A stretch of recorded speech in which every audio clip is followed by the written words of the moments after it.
Pourquoi la Vierge Marie?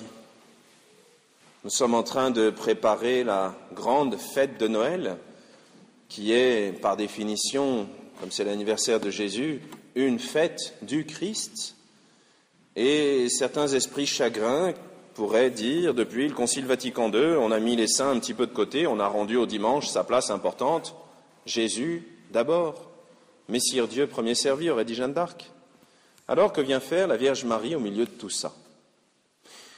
Les mêmes esprits chagrins pourraient dire il y a un peu trop de saints, il y a un peu trop de superstitions ou de choses bizarres dans notre Église, il faudrait qu'il y ait seulement Jésus-Christ dans toute sa pureté. Déjà, je me méfie de tout ce qui est pureté absolue, c'est un petit peu dangereux.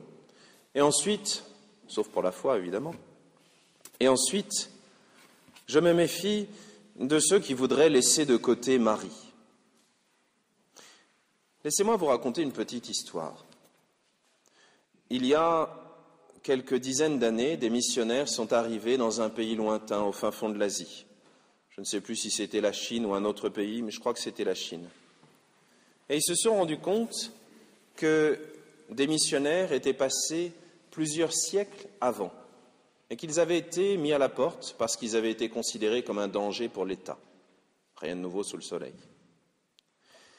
Et les missionnaires qui sont arrivés, ont reconnu que ces personnes étaient chrétiennes parce qu'ils se transmettaient de génération en génération ce qu'ils avaient entendu, et ils se transmettaient surtout 2 prières qu'ils récitaient un peu de manière vocale, sans très bien comprendre ce qu'il y avait.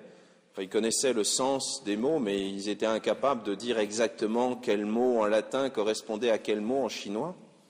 Et ces 2 prières, c'était le Notre Père et le Je vous salue Marie. Et nous pourrions avoir peur aujourd'hui en nous disant qu'ils vont mettre sur le même pied d'égalité Marie et Dieu le Père. Eh bien, pas du tout. Ils ont toujours gardé mystérieusement cette foi, le centre de notre foi. Dieu s'est fait homme, il a voulu avoir une maman qui soit pleinement humaine. Donc pour ceux qui diraient qu'il y a un danger à trop aimer la Sainte Vierge, ne vous inquiétez pas, des générations de saints, des générations de chrétiens sont là pour nous prouver le contraire. Pourtant, c'est vrai, quand nous regardons nos églises, les représentations de la Sainte Vierge, on en a beaucoup. Ici, là, vous ne voyez pas dans le chœur, il y en a encore là-bas. Et je ne parle même pas des tableaux. Et il y a d'autres églises où c'est encore plus incroyable. J'ai oublié la crèche, évidemment. Et pourtant, nous ne rendons pas à Marie un culte d'idolâtrie. Nous l'aimons beaucoup, nous l'aimons particulièrement, c'est vrai, mais nous ne la considérons pas comme un Dieu. Il suffit d'ailleurs d'écouter le Je vous salue Marie. Sainte Marie, Mère de Dieu, prie pour nous. On lui demande de prier pour nous, d'être ce canal de nos prières. Dans le chapelet, nous disons beaucoup plus de « Je vous salue Marie », mais finalement, nous sommes un petit peu comme ces médecins qui rendons visite à une femme enceinte, mois après mois, et finalement, ce n'est pas la femme enceinte que l'on vient voir, c'est d'abord le bébé, aussi la femme enceinte. Et lorsqu'on lui demande comment ça va, on demande comment va le bébé, et finalement, ce qu'on attend, c'est le moment de la naissance. Mais être maman, ça ne se limite pas simplement à cet instant de la naissance. Ça ne se limite même pas à ces 9 mois. Être maman, c'est l'œuvre de toute une vie. Et c'est pour cela que l'on demande à la Vierge Marie, « Je vous salue Marie », après « Je vous salue Marie », de prier pour nous, pour qu'elle nous tienne par la main et qu'elle nous conduise jusqu'au pied de son divin Fils.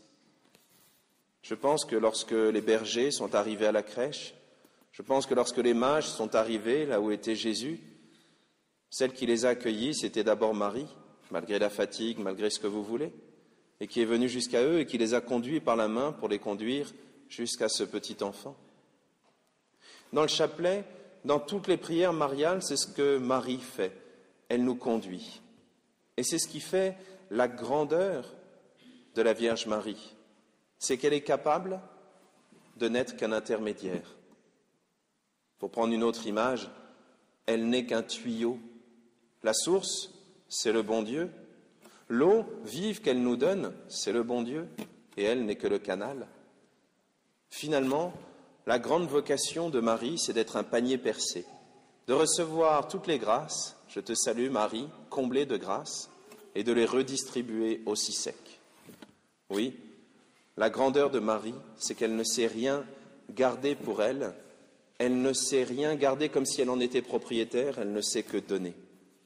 Et ça, je pense que nous pouvons trouver dans cette attitude une véritable attitude de maman, ou de grand-mère, ou d'arrière-grand-mère, ou d'arrière-arrière-grand-mère, dans cette capacité à prier incessamment pour les autres. Et nous avons la chance d'en avoir quelques très beaux exemples dans les personnes que nous connaissons. Alors aujourd'hui, je vous invite tous à tenir la main de la Vierge Marie pour avancer ces derniers mètres jusqu'à la crèche. Tenons la main de la Vierge Marie avec une confiance absolue. Le bon Dieu lui a laissé la clé du coffre. Il peut faire ce qu'il veut, c'est son fils. Et puis, il sait bien que la Sainte Vierge ne gardera rien pour elle.